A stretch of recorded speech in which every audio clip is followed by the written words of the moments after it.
Hello guys, আসসালামু আলাইকুম। This is blogger Farhan. আজকে চলে যাচ্ছি চর ভৈরব লঞ্চ ঘাট। আমাদের পাশে থাকুন, পুরো ভিডিও দেখতে থাকুন। চর ভৈরব লঞ্চ ঘাট এটা চাঁদপুরের হাইমচর এর একটি গুরুত্বপূর্ণ নৌ যোগাযোগ কেন্দ্র। মূলত একটি প্রত্যন্ত অঞ্চলের নদীর তীরবর্তী ঘাট, যেখানে নদীপথে চলাচলকারী যাত্রীদের জন্য পরিষেবা প্রদান করা হয়।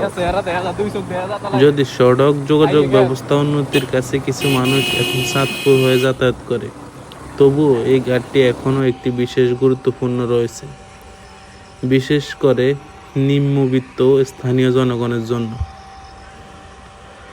চর ভৈরব লঞ্চ ঘাটের আপনাদের কিছু বৈশিষ্ট্য আমি তুলে ধরছি, যেটা হচ্ছে অবস্থান। এটি চাঁদপুর জেলা হাইমচর উপজেলার একটি ঘাট, যা ঢাকা থেকে প্রায় 120 কিলোমিটার দূরে অবস্থিত।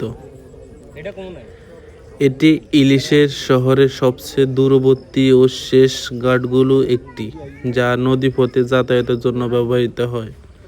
সড়ক যোগাযোগের ব্যবস্থা উন্নতির ফলে অনেকেই এখন চাঁদপুর হতে যাতায়াত করেন, কিন্তু তারপরও এই ঘাটের নিজস্ব গুরুত্ব রয়েছে।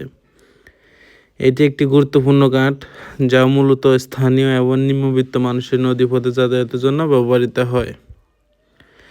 এটাই আমার বর্ণনা। নতুন নতুন ভিডিও পেতে আমার পাশে থাকুন, দেখতে থাকুন, চ্যানেলটা সাবস্ক্রাইব করে পাশে থাকুন। ধন্যবাদ।